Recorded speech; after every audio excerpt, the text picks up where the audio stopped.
Right, welcome to top news. News వెళ్లే ముందు మనకు బిగ్ బ్రేకింగ్ న్యూస్ అందుతుంది. ఆ బ్రేకింగ్ న్యూస్ డీటెయిల్స్ చూద్దాం. రైతుల పక్షాన బీఆర్ఎస్ చేసినటువంటి పోరాటం ఫలించింది.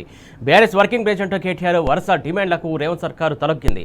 ఎల్లంపల్లి నుండి నీరు విడుదల చేయాలంటూ కేటీఆర్ అనేకసార్లు ప్రభుత్వాన్ని డిమాండ్ చేశారు. రైతులకు నీళ్లు విడుదల చేయకుంటే మహా పోరాటం తప్పదని హెచ్చరించారు. ప్రధాన ప్రతిపక్షం బీఆర్ఎస్ ఒత్తిడితో రేవంత్ ప్రభుత్వం దిగివచ్చింది. గాయత్రి పంప్ హౌజ్లో 3 పంపులను అధికారులు ఇవాళ ఆన్ చేశారు. ఈ నేపథ్యంలో గాయత్రి పంప్ హౌజ్ను మాజీ ఎమ్మెల్యే సుంకే రవిశంకర్ బీఆర్ఎస్ నేతలు సందర్శించారు. గోదావరి నీటిలో కుంకుమ పూలు జల్లి ప్రత్యేక పూజలు జరిపారు.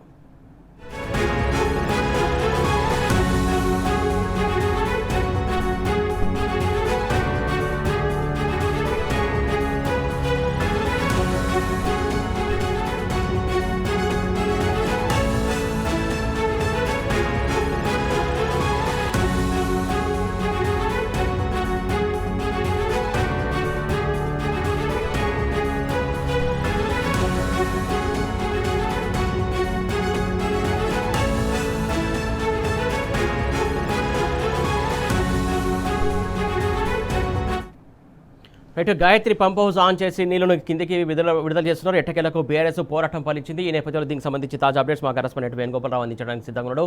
వేణుగోపాల్, చెప్పండి, మొత్తానికి బీఆర్ఎస్ పార్టీ ఎప్పటి నుంచో పంప్ ఆన్ చేయాలని చెప్పేసి పెద్ద ఎత్తున పోరాటం చేస్తూ వస్తుంది. ఆ పోరాట ఫలితమే ఈరోజు ఈ నీటి విడుదల అనుకోవాలా?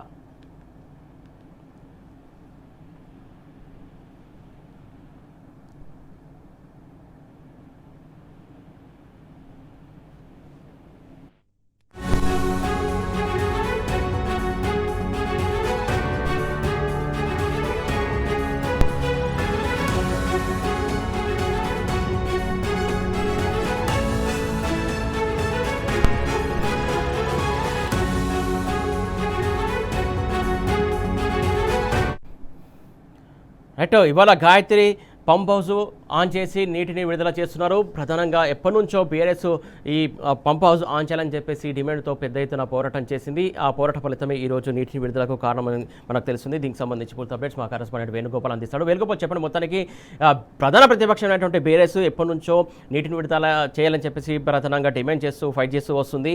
ఆ నేపథ్యంలోనే ఈరోజు నీటి విడుదలకు కారణం అనుకోవాలి మనం. సురేష్, మీరు చెప్పే 100% కరెక్ట్ అని చెప్పాలి. ఎందుకంటే ఇప్పుడున్న పరిస్థితుల్లో ఎలినో ప్రభావం, దాంతో వర్షాలు తగ్గుముఖం పట్టడం, ఇంకోవైపు ఏంటంటే వరి నాట్లు కూడా చాలా మంది వేయలేని పరిస్థితి. కానీ గత 2-3 రోజుల నుంచి మాత్రమే వర్షాలు అయితే కురుస్తూ ఉన్నాయి. కానీ ఎలినో ప్రభావం ఉంటుంది. ఎట్టి పరిస్థితుల్లో వర్షాలు పడే అవకాశం తక్కువ ఉంటుందని చెప్పి వాతావరణం హెచ్చరించిన నేపథ్యంలో, అంటే ఎట్టి పరిస్థితుల్లో కాళేశ్వరం సంబంధించిన కన్నెపల్లికి సంబంధించిన వాటర్ ను మనం యూజ్ చేసుకోవాలి. కన్నెపల్లికి సంబంధించి చూసుకుంటే కాళేశ్వరం అనేది ఇలాంటి పరిస్థితుల్లోనే మనకు తప్పకుండా అవసరం పడుతుందంటే కూడా BRS party working president KTR ఇటు కాళేశ్వరాన్ని ప్రత్యేకంగా సందర్శించడమే కాదు, టీఆర్ఎస్ ప్రెసిడెంట్ తో సందర్శించి కన్నెపల్లి వాటర్ ను ఇటు ప్రాజెక్టులకు సంబంధించి అన్ని బ్యారెలు నింపుకోవాలి, లేకుంటే మాత్రం తీవ్ర ఇబ్బందులు పడాల్సి వస్తుందని చెప్పి గత నెల కూడా పెద్ద ఎత్తున పోరాటం చేయడం కాదు, ఇటు కన్నెపల్లి పంప్ హౌస్ కూడా BRS party working president KTR సందర్శించినటువంటి పరిస్థితి అని చెప్పొచ్చు సురేష్. కానీ ఇప్పుడు ప్రస్తుతానికైతే తప్పని పరిస్థితుల్లో ప్రభుత్వం ఉన్నటువంటి పరిస్థితి ఎల్లంపల్లి నుంచి ఇటు నంది మేడారం నుంచి చూసుకుంటే ఇటు గాయత్రి పంప్ హౌస్ మనం ప్రత్యక్షంగా విజువల్ ద్వారా చూడొచ్చు. అంటే ఒక్కొక్క పంపు ద్వారా 3150 క్యూసెక్ల నీరు ఇది సురేష్ ఈ పంపుల ద్వారా వస్తుంది. అంటే 3 పంపులు విడుదల చేశారు నీటిని. అంటే ముఖ్యంగా దీనికి సంబంధించి చూసుకుంటే మనకు కాళేశ్వరం అనేది చాలా ఇంపార్టెంట్. దీని ద్వారా మనకు ఇలా అంటే ఎలినో ప్రభావం కావచ్చు, లేదా వర్షాలు సరిగా పడని నేపథ్యంలో కావచ్చు, ఇట్లాంటప్పుడు మాత్రమే మనకు తప్పకుండా పనికొస్తుందనే నేపథ్యంలోనే ఈ యొక్క కాళేశ్వరం ప్రాజెక్టు నిర్మాణం జరిగింది. ప్రస్తుతం ఈ వాటర్ సంబంధించి ప్రతి చుక్కని ఒడిసి పట్టుకోవాలి, ఈ ప్రాజెక్టు నింపాలనేది మొదటి నుంచి కూడా బీఆర్ఎస్ పార్టీ పోరాటం చేస్తున్నటువంటి పరిస్థితి. దానికి ప్రత్యక్ష ఫలితమే మనం ప్రస్తుతం చూస్తున్నామని చెప్పొచ్చు సురేష్. ఏదేమైనా కానీ మొత్తం మీద అయితే అధికారులు దిగివచ్చినటువంటి పరిస్థితి. ఈ రోజు 3 పంపులు ఆన్ చేశారు. 3 పంపుల నుంచి చూసుకుంటే కూడా ఒక పంప్ విడుదల అవుతోంది. అంటే 3 పంపుల ద్వారా నీటిని విడుదల చేస్తున్నటువంటి పరిస్థితి. అంటే ఈ నీరు వరదకాలో పంపిస్తారా, మరి మిడ్ మానేరుకు వెళ్తుందా అనేది మాత్రం ప్రస్తుతానికి ఇంకా తెలియాల్సిన అవసరం ఉంది. ప్రస్తుతం కొద్దిసేపటికి అంటే 10-15 నిమిషాలు మాత్రమే అవుతుంది. అంటే ఈ నీరంతా కూడా మరి మిడ్ మానేర్ లేదా వరదకాలం అంటే ఏది నింపినా కానీ ప్రాజెక్ట్ నింపడం అయితే పక్కా అయితే ఉన్నటువంటి పరిస్థితి. అంటే ఏదేమైనా కానీ మొత్తం మీద అయితే ఈ యొక్క గోదావరి జలాలను మాత్రం ప్రాజెక్టులో నింపేందుకు ప్రభుత్వం రావడం అంటే బీఆర్ఎస్ చేసిన పోరాట ఫలితంగా మనం తప్పనిసరిగా చెప్పుకోవచ్చని చెప్పొచ్చు. వెనుకబలు ప్రధానంగా ఏదైతే ఈ వాటర్ ద్వారా విడుదల ద్వారా ఈ పరివాహకంలో కావచ్చు చుట్టుపక్కల కావచ్చు ఎంత మేర సాగు భూమికి లబ్ధి చేకూరే అవకాశం ఉంది, దానికి సంబంధించి డీటెయిల్స్ ఏంటి? యాక్చువల్గా అయితే కాళేశ్వరం ప్రాజెక్టు కింద చూసుకుంటే అంటే కేసీఆర్ యొక్క కళల సాఫల్యం ఏంటంటే కాళేశ్వరం ప్రాజెక్టు 1 కోటి ఎకరాలకు నీళ్లు ఇవ్వాలని ఒక లక్ష్యం. కానీ అంటే దానికి సంబంధించి చూసుకుంటే 35 లక్షలు ఇది మరియు స్థిరీకరణ ఇంకొక 35 లక్షలు, అంటే మొత్తం మీద దీని ద్వారా పెద్ద ఎత్తున అంటే ప్రతి జిల్లాకు కూడా ఇటు చివరి ఆయకట్టు అయినటువంటి నల్లగొండ జిల్లాకు కూడా ఇటు తుంగతుర్తి కావచ్చు, సూర్యాపేట కావచ్చు, నల్గొండ జిల్లా వరకు కూడా కాళేశ్వరం జలాలు వెళ్ళినటువంటి పరిస్థితి గతంలో. అంటే ఇలాంటి ఎలినో ప్రభావం కానీ చాలా క్లిష్టమైన పరిస్థితుల్లో వర్షాలు పడని నేపథ్యంలో కూడా ఈ కాళేశ్వరం సంబంధించి చూసుకుంటే ఇక్కడ కన్నెపల్లి పంప్ హౌస్ ఒక జీవనాధారం అని చెప్పాలి. ఎందుకంటే ప్రాణహిత అనేది మనకు సంబంధించి మేడిగడ్డ వద్ద అంటే 5,000 క్యూసెక్ల నీరు ప్రతి రోజు పోతుంటుంది సురేష్. ఎందుకంటే క్యాజువల్ అయితే ఎండాకాలంలో కూడా అంటే మంచి ఎండాకాలంలో కూడా మే ప్రాంతంలో కూడా ప్రాణహిత అనేది ఎల్లప్పుడూ ప్రవహిస్తూ ఉంటది. ఇది జీవనది. ఈ నేపథ్యంలోనే కాళేశ్వరం ప్రాజెక్టు ఇక్కడ కట్టినటువంటి పరిస్థితి. అంటే ఈ నీరంతా కూడా ఇక్కడ స్టోరేజ్ చేసుకుని 16.17 టీఎంసీల వాటర్ ను ఇక్కడ బ్యారేజీ నిర్మాణం మేడిగడ్డ దగ్గర అంటే ఇక్కడ స్టోరేజ్ చేసుకుని ఈ వాటర్ ద్వారానే ఇటు కన్నెపల్లి పంప్ హౌస్ పంపులు ఆన్ చేస్తే ఇటు అన్నారం, సుందిల్లా, ఎల్లంపల్లి, మిడ్మానేర్, మరొకటి చూసుకుంటే ఇంకోవైపు ఎల్ఎండి కావచ్చు, అన్నపూర్ణ కావచ్చు, అంటే మల్లన్న సాగర్ వరకు కూడా నీళ్లు ఇవ్వాలనే ఒక దృక్పథంతో ఈ ప్రాజెక్ట్ ని ఏర్పాటు చేసినటువంటి నేపథ్యం. అంటే ముఖ్యంగా ఇప్పుడున్న పరిస్థితుల్లో చివరికి ఇలాంటి పరిస్థితుల్లో కూడా మళ్ళా ఎల్లపల్లి ద్వారా నీటిని అయితే విడుదల చేసిన పరిస్థితి అయితే వచ్చిందని చెప్పొచ్చు. ఇప్పుడు ప్రస్తుతం అయితే మళ్ళా గాయత్రి పంపుల ద్వారా నీరు వస్తున్నటువంటి పరిస్థితి. ఈ నేపథ్యంలోనే అంటే కాళేశ్వరం ప్రాజెక్ట్ యొక్క ప్రత్యేకత, ఇంపార్టెన్స్ అనేది మనకు ప్రత్యక్షంగా తెలుస్తూ ఉంది. అంటే ముఖ్యంగా బీఆర్ఎస్ పార్టీ అధినేత కేటీఆర్ కావచ్చు, ఇటు బీఆర్ఎస్ వర్కింగ్ ప్రెసిడెంట్ కేటీఆర్ కూడా ఒకటే ఏంటంటే ఎల్లంపల్లికి సంబంధించి నీటిని విడుదల చేయండి లేదా కన్నెపల్లి పంపు ఆన్ చేయండి.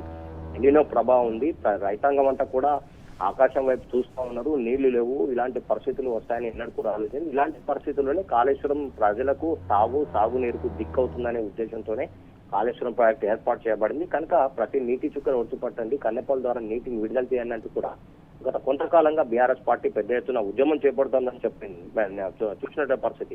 ఈ నేపథ్యంలోనే ప్రస్తుతానికైతే ప్రభుత్వం మళ్ళా అధికారులు దీని మీద ప్రత్యేక దృష్టి సారించినటువంటి పరిస్థితి. ఇప్పుడున్నటువంటి పరిస్థితిలో ఎల్లపల్లి ద్వారా నీటిని విడుదల చేస్తూ నందిమేడారం పంప్ హౌస్ ఆన్ చేశారు, మరోవైపు గాయత్రి పంప్ హౌస్ కూడా ఆన్ చేసిన పరిస్థితి. అంటే ఏదేమైనా కానీ దీనికి సంబంధించి పెద్ద ఎత్తున పంటలే కాదు సాగునీరే కాదు సురేష్, ఇటు చెరువులు నింపుకోవచ్చు వరద కాలువ ద్వారా, మరోవైపు కుంటలు చెరువులు నింపడమే కాదు భూగర్భ జలాలు కూడా పెరిగే అవకాశం ఉంటుంది.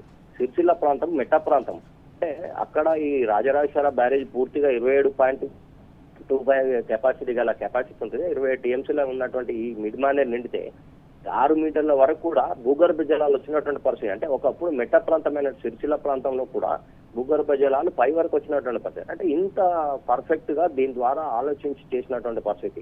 అంటే దీని ద్వారా ఒక వ్యవసాయానికే కాకుండా సాగు నీరే కాకుండా ఇటు ఎన్టీపీసీ కావచ్చు ప్రతి దానికి కూడా ఇది జీవనాధారమైనటువంటి పరిస్థితి. అంటే దీన్ని ఇన్ని మల్టిపుల్ ప్రాజెక్ట్ అని చెప్పాలి. ఈ నేపథ్యాన్ని దృష్టిలో పెట్టుకుని దీన్ని నిర్మించినటువంటి పరిస్థితి. ఇప్పుడున్నటువంటి పరిస్థితుల్లో ఈ వాటర్ అయితే మాత్రం వస్తున్న నేపథ్యంలో రైతాంగం అయితే పెద్ద ఎత్తున ఆనందం వ్యక్తం చేస్తున్న పరిస్థితి అయితే మనకు ప్రత్యక్షంగా కనిపిస్తుందని చెప్పొచ్చు Suresh. Right, thank you Venugopala Rao.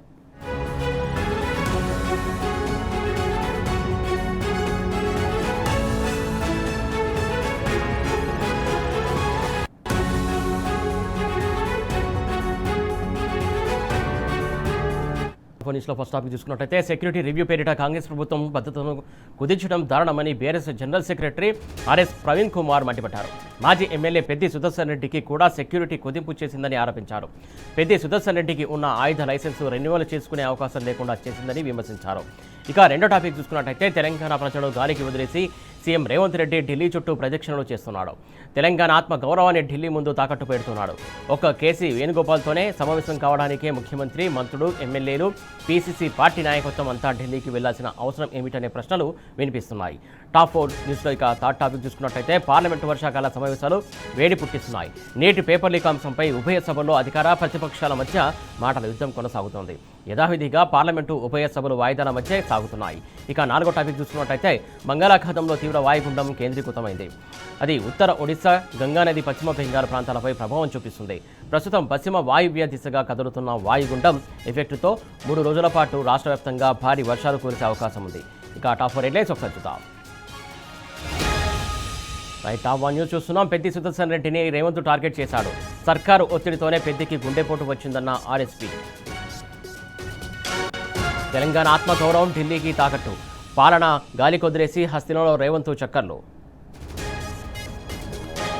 Right, ఇక టాప్ 3 చూస్తున్నాం. నీట్ పేపర్ లీక్పై రాహుల్ కాంట్రవర్సీ కమెంట్లు, ఉభయ సభలో రచ్చ, 8వ రోజు అదే గందరగోళం.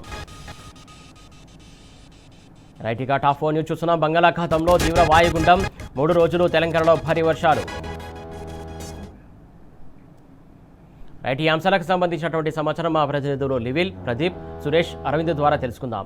రైట్, ఇక టాప్ 1 డీటెయిల్స్లోకి వెళ్ళినట్లయితే సెక్యూరిటీ రివ్యూ పేరిట కాంగ్రెస్ ప్రభుత్వం భద్రతలను కుదించడం దారుణమని బీఆర్ఎస్ జనరల్ సెక్రటరీ ఆర్ఎస్ ప్రవీణ్ కుమార్ మండిపడ్డారు. మాజీ ఎమ్మెల్యే పెద్ది సుదర్శన్ రెడ్డికి కూడా సెక్యూరిటీ కుదింపు చేసిందని ఆరోపించారు. పెద్ది సుదర్శన్ రెడ్డికి ఉన్న ఆయుధ లైసెన్సు రెన్యువల్ చేసుకునే అవకాశం లేకుండా చేసిందని విమర్శించారు. ఎలాంటి చెడు అలవాట్లు లేని సుదర్శన్ రెడ్డి దీంతో తీవ్ర ఒత్తిడికి గురయ్యారని చెప్పారు ఆయన. కాంగ్రెస్ ప్రభుత్వం అధికారంలోకి వచ్చిన కొద్ది రోజులకే 1100 కోట్ల కుంభకోణాన్ని బయట తీశారని, గురుకుల పాఠశాలలో బంకర్ బెడ్లలో కూడా స్కాములు బయటపెట్టారని గుర్తు చేశారు. రేవంత్ కుంభకోణాలు బయటకు రాగానే పెద్ది సుదర్శన్ రెడ్డి గన్ లైసెన్స్ ఇవ్వకుండా చేశారని ఆవేదన వ్యక్తం చేశారు. సెక్యూరిటీ రివ్యూ అని సమావేశం పెట్టి పెద్ది సుదర్శన్ రెడ్డి గన్మెన్లను తొలగించడం దారుణమని మండిపడ్డారు ఆయన. రైట్, దీనికి సంబంధించి పూర్తి అప్డేట్స్ మా కరెస్పాండెంట్ లివిల్ అందిస్తారు. లివ్ చెప్పండి, మొత్తానికి ఏదైతే పెద్ది సుదర్శన్ రెడ్డి విషయంలో కాంగ్రెస్ సర్కారు చాలా సీరియస్ తీసుకుని సర్కారు చేసినటువంటి కుట్రలు కుతంత్రాలు ఏదైతే స్కామ్లకు సంబంధించి బయటకు తీస్తే కేసులు పెట్టి ఆయన పైన కేసులు పెట్టే ప్రయత్నం జరిగింది. ఆయన తీవ్ర ఒత్తిడికి గురి చేశారని చెప్పేసి ఆర్ఎస్పీ ప్రెస్ మీట్ పెట్టి చాలా విషయాలు వెల్లడించినటువంటి అంశం సంబంధించి డీటెయిల్స్ ఏంటి? అలా తీవ్ర అనారోగ్యంతో హాస్పిటల్లో చికిత్స పొందుతున్న పెద్ది సుదర్శన్ రెడ్డిపై కుట్ర జరిగిందంటూ కూడా మాజీ ఐపీఎస్ అధికారి బీఆర్ఎస్ జనరల్ సెక్రటరీ ఆర్ఎస్ పైన తీవ్ర వ్యాఖ్యలు చేశారు. ప్రధానంగా వాళ్ళ సెక్యూరిటీ తొలగించడం కూడా ఒక హేమమైన చర్యగా BRS general secretary RS Praveen Kumar అభివర్ణించారు. ప్రధానంగా పెద్ది సుదర్శన్ రెడ్డి ఆయన కాంగ్రెస్ ప్రభుత్వం అధికారంలోకి వచ్చిన తర్వాత అనేక కుంభకోణాలను బయటకు తీశారు. ప్రధానంగా సివిల్ సప్లైకి సంబంధించి ఆయన గతంలో సివిల్ సప్లై కార్పొరేషన్ చైర్మన్ గా వివరించిన నేపథ్యంలో సివిల్ సప్లై సంబంధించిన 1000 కోట్ల 1100 కుంభకోణంని తెర మీద తీసుకొచ్చారు. 1100 కోట్ల కుంభకోణానికి సంబంధించి ప్రధానంగా ముఖ్యమంత్రితో పాటు ముఖ్యమంత్రికి సంబంధించిన అన్యాయులు ఈ కుంభకోణంలో పాత్రదారులుగా ఉన్నారని చెప్పేసి అనేక సందర్భాలు చెప్పారు. అది హైకోర్టులో కేసు ఫైల్ చేసినప్పటికీ హైకోర్టులో కేసుకు సంబంధించి ప్రభుత్వం ఎలాంటి కౌంటర్ దాఖలు చేయలేదు. కౌంటర్ దాఖలు చేస్తే దొంగ బయటకు పడతారని చెప్పేసి కూడా ఈ సందర్భంగా ఆర్ఎస్ ప్రవీణ్ కుమార్ చెప్పుకొచ్చారు. మరోపక్క ఇది గురుకుల స్కూల్కి సంబంధించిన టెండర్లో కూడా గోల్మాల్ జరిగాయి. దాదాపు అది కూడా పెద్ద ఎత్తున కుంభకోణం జరిగింది. దానిపైన కూడా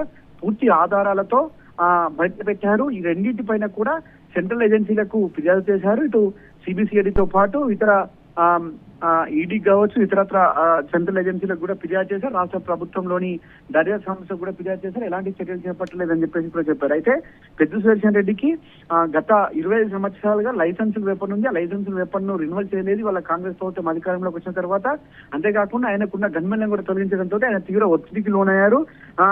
ఈ 25 సంవత్సరాల నుంచి ఆయనకు భద్రత ముప్పుందని చెప్పేసి ఆయా ప్రభుత్వాలు గుర్తించి ఆయనకు యథావిధిగా అటు గన్మెన్ తో పాటు లైసెన్స్ వెపన్ ను ఇచ్చారు. కానీ ఇవాళ ఒక్కసారిగా ఆయన ఈ కాంగ్రెస్ ప్రభుత్వం యొక్క కుంభకోణాలను, కాంగ్రెస్ ప్రభుత్వం యొక్క మోసాలను ఎప్పటికప్పుడు బహిర్గతం చేస్తున్నారు, ప్రజల దృష్టికి తీసుకెళ్తున్నారని చెప్పేసి ఒక కుట్ర చేశారని చెప్పేసి కూడా ఆర్ఎస్ ప్రవీణ్ కుమార్ స్వయంగా చెప్పారు. ఖచ్చితంగా ఇది ఇటు కాంగ్రెస్ ముఖ్యమంత్రి అనుచరుడైన పయ్యం ఖురేషి ఇందులో ప్రధాన సూత్రధారిగా చెప్పారు. ఏదైతే 1100 కుంభకోట్లకు సంబంధించి రేవంత్ రెడ్డి ప్రధాన అంచడైన పయ్యం ఖురేషి వాసవి బిల్డర్స్ తోటి ఆయనపై ఒత్తిడి తీసుకొచ్చారు.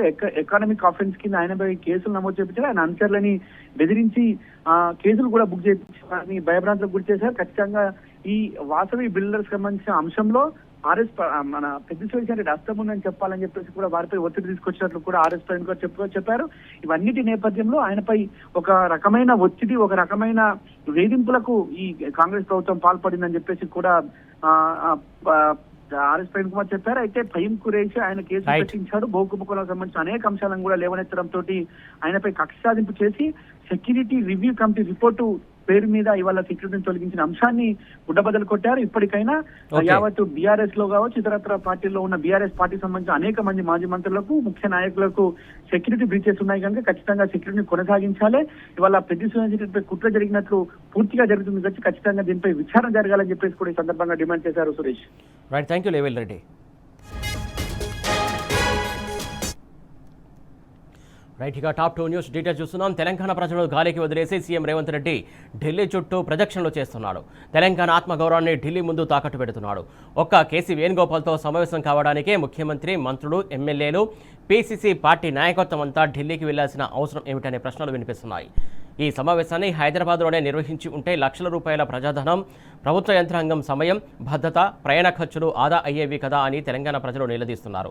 తెలంగాణ ప్రజల కష్టార్జితమైనటువంటి పనుల డబ్బుతో ఢిల్లీలో రాజకీయ సమావేశాలు నిర్వహించడం ఎంతవరకు సమంజసమని చర్చించుకుంటున్నారు. తెలంగాణ కాంగ్రెస్ నాయకత్వానికి అసలు స్వతంత్ర నిర్ణయాధికారం లేదా? ప్రతి చిన్న అంశానికి ఢిల్లీ ఆమోదం తప్పనిసరి అయిపోయిందన్న టాక్ వినిపిస్తుంది. రాష్ట్ర ఇన్ఛార్జి మీనాక్షి నటరాజన్ సూచనలు అమలు కావడం లేదనే అభిప్రాయం అధిష్టానంలో ఉండడం వల్ల నేరుగా కేసీ వేణుగోపాల్ జోక్యం చేసుకోవాల్సి వచ్చిందా? ఇక రాహుల్ గాంధీ, మల్లికార్జున ఖర్గేల జోక్యమే మిగిలి ఉందా అని పార్టీ వర్గాలే చర్చించుకుంటున్నాయి. ఇది నిజంగా నాయకుల మధ్య కోఆర్డినేషన్ సమావేశమా, లేక రాష్ట్ర నాయకత్వానికి హైకమాండ్ ఒక హెడ్ మాస్టర్లా క్రమశిక్షణ పాఠాలు చెప్పే సమావేశమా అని ప్రజలు ఆశ్చర్యపోతున్నారు. రైట్, దీనికి సంబంధించి పూర్తి అప్డేట్స్ మా కరెస్పాండెంట్ ప్రదీప్ అందిస్తారు. ప్రదీప్, చెప్పండి, మొత్తానికి ఇక్కడ ఉన్నటువంటి హైదరాబాద్లో సమావేశం ఏర్పాటు చేసుకోవచ్చు కదా అని చెప్పి చాలామంది మాట్లాడుతున్నారు. ప్రధానంగా ఢిల్లీకి వెళ్ళి వీళ్ళంతా కూడా మీటింగ్ పెట్టుకోవడం, పార్టీ పరంగా మీటింగ్ పెట్టుకోవడం, ఇది ఎంతవరకు కరెక్ట్ అనేది తెలంగాణ సమాజం ప్రశ్నిస్తున్నటువంటి అంశం. దీనికి సంబంధించి డీటెయిల్స్ ఏంటి?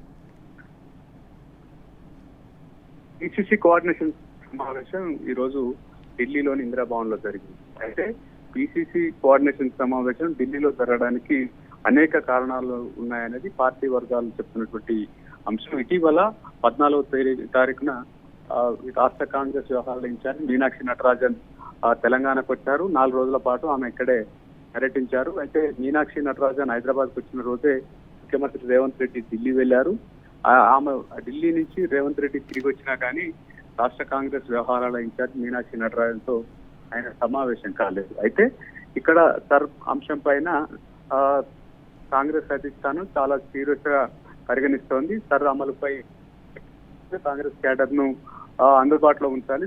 లో అయితే కాంగ్రెస్ అనుకూలంగా ఉన్న ఓట్లను ఏరివేసే కుట్ర జరుగుతుందనేది కాంగ్రెస్ ఆరోపిస్తోంది. అందుకు అనుగుణంగా పై అలర్ట్ ఉండాలని అటు ఎమ్మెల్యేలకు అదేవిధంగా ఇన్ఛార్జీలను నియమించారు. ఆ అంశానికి సంబంధించి ముఖ్యమంత్రి రేవంత్ రెడ్డి సీరియస్ గా దృష్టి సారించలేదు. రెండోది, పార్టీకి సంబంధించి అంశాలకు సంబంధించి ఆయన పూర్తిగా విస్మరించారు.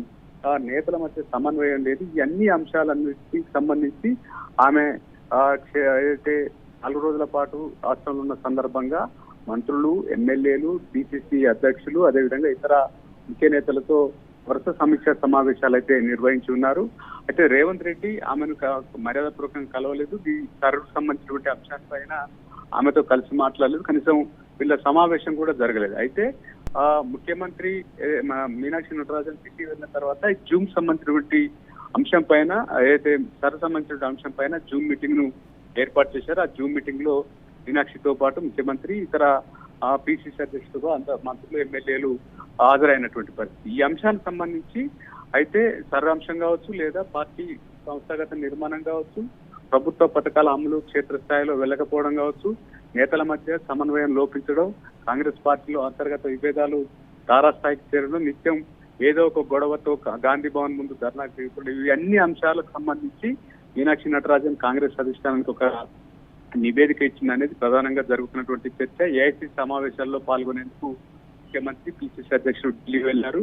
ఈ అంశం సంబంధించినటువంటి అంశం మీద కేసీ వేణుగోపాల్ రివ్యూ నిర్వహించారు. అయితే పార్టీలో నెలకొన్నటువంటి అంశాలకు సంబంధించి మీనాక్షి ఇచ్చిన నివేదిక ఆధారంగా కోఆర్డినేషన్ సమావేశాన్ని ఢిల్లీలోనే ఏర్పాటు చేయాలని అధిష్టానం ఆదేశించడంతో ఇక్కడ రాష్ట్రంలో ఉన్నటువంటి నేతలంతా ఏదైతే కోఆర్డినేషన్ సభ్యులుగా ఉన్నటువంటి ఉప ముఖ్యమంత్రి, మంత్రులు అందరూ ఢిల్లీ వెళ్లి ఢిల్లీలో ఈ సమావేశం ఏర్పాటు చేయాల్సినటువంటి పరిస్థితి అయితే వచ్చింది. మొదట్లోనే మీనాక్షి నటరాజన్ రాష్ట్రంలో వచ్చినప్పుడే ఇటువంటి సమావేశం ఏర్పాటు చేసుకుని ఉంటే ఢిల్లీకి వెళ్లాల్సినటువంటి అవసరం లేకుండేది అనేది ప్రధానంగా జరుగుతున్న చర్చ. రేవంత్ రెడ్డి ఏకపక్షంగా పార్టీని పట్టించుకోకుండా ఒంటెత్తు పోకడలు పోతుండడం వల్లే అధిష్టానం మందలించి ఢిల్లీ వేదికగానే ఈ కోఆర్డినేషన్ సమావేశం ఏర్పాటు చేశారనేది కాంగ్రెస్ లో జరుగుతున్న చర్చ. దీంతో ఇటు పాలన పడకేసింది. ముఖ్యమంత్రి, మంత్రులు ఢిల్లీ వెళ్లి సమావేశం నిర్వహించుకోవాల్సినటువంటి పరిస్థితి వచ్చింది. ఈ రోజు రాష్ట్రంలో ముఖ్యమైనటువంటి మంత్రులు, ముఖ్యమంత్రి అందుబాటులో లేకపోవడం వల్ల ప్రజలు పెద్ద ఎత్తున చర్చించుకుంటున్న పరిస్థితి అయితే కనిపిస్తా ఉంది. Right, thank you Pradeep.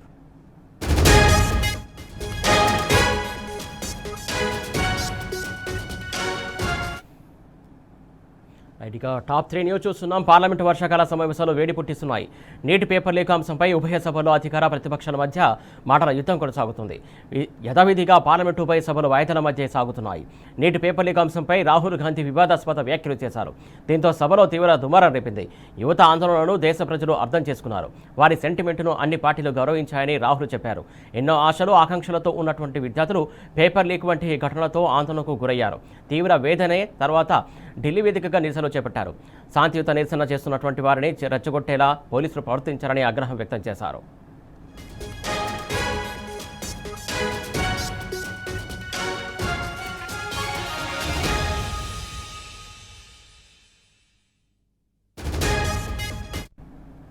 Right, ఇటు పార్లమెంటు సమావేశాలకు సంబంధించి వర్షాకాల సమావేశాలకు సంబంధించి వేడి పుట్టిస్తుంది. అటు వాయిదాల పరంపరనే కొనసాగుతున్నటువంటి అంశం కనబడుతుంది. దీనికి సంబంధించి పూర్తి అప్డేట్స్ మా కరెస్పాండెంట్ ఢిల్లీ నుంచి సురేష్ అందిస్తారు. సురేష్, చెప్పండి. సురేష్, ఇవాళ లోక్సభలో హలో సురేష్, చెప్పండి, continue Suresh. Suresh, public examination సంబంధించిన సవరణ బిల్లు 2026 పైన ఇవాళ లోక్సభలో జరిగినటువంటి చర్చ, ఆ తర్వాత బిల్లు ఆమోదం పొందడం జరిగింది. వాయిస్ ఓటుతో ఆమోదం పొందింది. బిల్లుపై ప్రభుత్వం ప్రతిపక్షం మధ్య తీవ్ర వాగ్వాదం జరిగింది. చివరకు బిల్లు ఆమోదం పొందిన తర్వాత సభను రేపటికి వాయిదా లోక్సభ స్పీకర్ వేయడం జరిగింది. ఇటు కేంద్ర మంత్రి డాక్టర్ జితేంద్ర సింగ్ మాట్లాడుతూ కూడా 2024లో తీసుకొచ్చిన చట్టాన్ని మరింత బలోపేతం చేసేందుకు సభలు తీసుకొచ్చాము. వేగవంతమైన దర్యాప్తు, ఫాస్ట్ ట్రాక్ కోర్టుల విషయం పైన ప్రధానంగా వాళ్ళు వ్యాఖ్యానించడం జరిగింది. ఇటు ప్రతిపక్షం మాత్రం ఖచ్చితంగా విద్యార్థులపై చేసినటువంటి లాఠీ చార్జ్ పైన, దాంతోపాటు వారిపై చేరినటువంటి భాషవాయు పైన బాధ్యతలు చేస్తూ అమిత్ షా దీనిపైన బాధ్యత తీసుకోవాలి, ఎవరి నుంచి ఉత్తర్వులు వచ్చాయని చెప్పి హోమ్ మినిస్ట్రీ టార్గెట్ గా ప్రతిపక్షాలు రాహుల్ గాంధీ వాయిస్ వినపడం జరిగింది. ఇటు రాధాకిషన్ కమిటీ సిఫార్సులను పూర్తిగా అమలు చేయాలని చెప్పి కూడా ప్రతిపక్షాలు డిమాండ్ చేసింది. ఇటు చట్టాలు కఠినతరం చేయడమే కాదు, అందరితో సరిపోదు, పరీక్ష నిర్వహణలో వ్యవస్థాపరమైన సంస్కరణలు కూడా తీసుకురావాలి, పేపర్ లీకులను అరికట్టడంలో ప్రభుత్వ వైఫల్యమే పరిస్థితికి కారణం అని చెప్పి వారు విమర్శించడం జరిగింది. బీజేపీ మాత్రం తమ ఎంపీలందరూ కూడా సమర్థించుకున్నారు.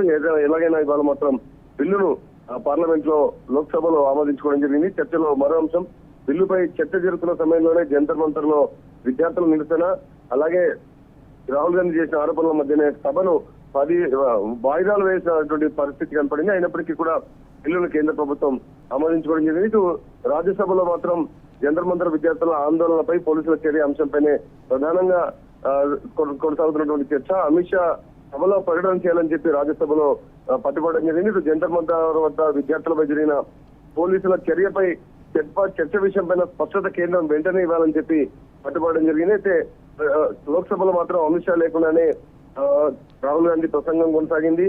బిల్లు ఆమోదం పొందినటువంటి పరిస్థితి. మొత్తంగా లోక్సభలో ఇవాళ మాత్రం న్యూ అమెండ్మెంట్ తీసుకొచ్చినటువంటి బిల్లును ఆమోదం పొందడం జరిగింది. Suresh, thank you Suresh.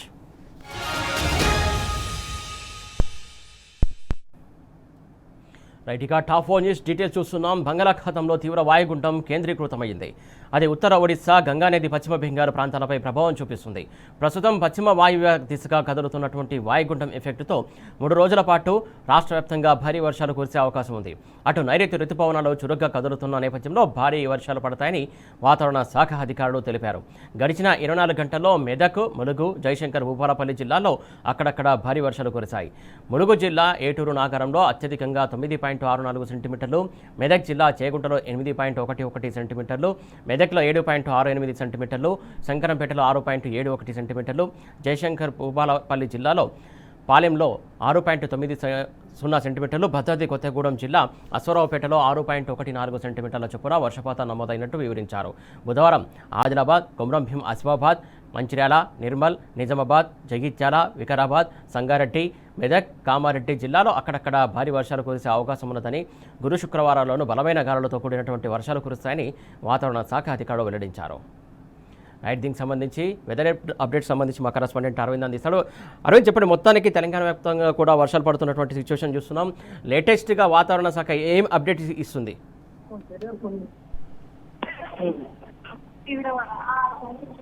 అరవింద్, చెప్పండి.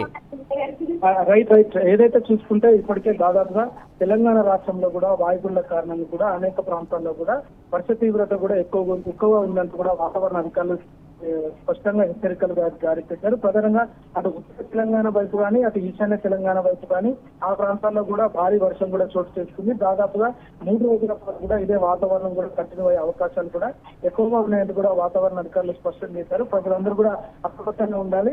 ఏదేమైనప్పుడు కూడా అటు ఉత్తర తెలంగాణ ఆదిలాబాద్ జిల్లా కానీ అటు కొమరంభీం ఆసిఫాబాద్ అటు జగిత్యాల పెద్దపల్లి నిర్మల్ ఈ ప్రాంతాల్లో కూడా భారీ వర్షం కూడా నమోదయ్యే అవకాశాలు కూడా ఉన్నాయంటూ కూడా వాతావరణ అధికారులు స్పష్టంగా తెలియజేశారు. అటు ఈశాన్య తెలంగాణ వైపు అటు ములుగు భద్రాద్రి కొత్తగూడెం ఖమ్మం హన్మకొండ అటు భువనగిరి జిల్లాలో కూడా భారీ వర్షం కూడా ఉండే అవకాశాలు ఉన్నాయి. ఆ వాయుగుండం వల్ల కూడా తీవ్రంగా వర్షాలు కూడా నమోదవుతాయి. అటు ఆ పశ్చిమ తెలంగాణలో కూడా రంగారెడ్డి సంగారెడ్డి జిల్లా వికారాబాద్ జిల్లాలో కూడా ఆ ప్రాంతాల్లో కూడా భారీ వర్షాలు కూడా నమోదయ్యే అవకాశాలు కూడా ఎక్కువగా ఉన్నాయి అంటూ కూడా ఇప్పటికే వాతావరణ అధికారులు స్పష్టంగా తెలియజేశారు. ఏదైతే హైదరాబాద్ సెంట్రల్ జోన్ ఉన్న హైదరాబాద్ లో చూసుకుంటే మాత్రం నిన్న సాయంత్రం భారీ వర్షం కూడా కురిసింది. ఈ వర్షానికి కూడా లోతట్టు ప్రాంతాల్లో కూడా ఎక్కువ నీరు చేరి ప్రజలందరూ కూడా తీవ్రంగా ఇబ్బందులు పడ్డారు. ఈ రోజు కూడా అటు మేఘావృత వాతావరణంతో కొంచెం ఉక్కపోత వాతావరణంతో కూడా అటు సాయంత్రం సమయంలో కూడా భారీ వర్షం కూడా ఉండే అవకాశాలు కూడా అక్కడక్కడ నమోదయ్యే అవకాశం కూడా ఉందంటూ కూడా వాతావరణ అధికారులు స్పష్టం చేశారు. ఏదేమైనప్పుడు కూడా తెలంగాణ రాష్ట్రానికి రాగల 3 రోజుల పాటు కూడా దాదాపుగా వర్ష సూచన ఉంది. ప్రజలందరూ కూడా అప్రమత్తంగా ఉండాలి. ఈదురుగాలులు గంటకు 40 నుంచి 50 కిలోమీటర్ల వేగంతో కూడా ఈదురుగాలులు వీచే అవకాశాలు ఉన్నాయి. ఆ చెట్ల కింద కానీ అటు కరెంటు పోల్స్ దగ్గర కూడా ఎక్కువ శాతం నిలబడద్దంటూ కూడా వాతావరణ అధికారులు హెచ్చరికలు కూడా జారీ చేశారు. ప్రయాణికులు కూడా మ్యాన్ హోల్స్ ఉంటాయి కాబట్టి అక్కడ చూసి కూడా ప్రయాణించాలంటూ కూడా అధికారులు స్పష్టం చేశారు. ఏదైతే ఈ వర్ష తీవ్రత కూడా రాష్ట్ర ప్రభుత్వం కూడా పూర్తిగా విఫలమైంది అనుకోవచ్చు. ఎందుకంటే దాదాపుగా అక్కడ ట్రాఫిక్ సమస్యలు ఆంక్షలు లేవు. దాదాపుగా ట్రాఫిక్ పైన నియంత్రణ లేదు. అటు మ్యాన్ హోల్స్ ఓపెన్ చేస్తుంటున్నారు. పూర్తిగా డ్రైనేజ్ వ్యవస్థ కూడా అటు పొంగి ఇళ్లలోకి వచ్చే పరిస్థితి కూడా ఎక్కువగా కనిపిస్తుందంటూ కూడా ఆ వాతావరణ అధికారులు ఇప్పటికే రాగల 3 రోజులు కూడా వర్షపాతం కూడా నమోదయ్యే అవకాశం కూడా ఎక్కువ ఉందంటూ కూడా హెచ్చరికలు జారీ చేశారు. Suresh. Right, thank you Arvind.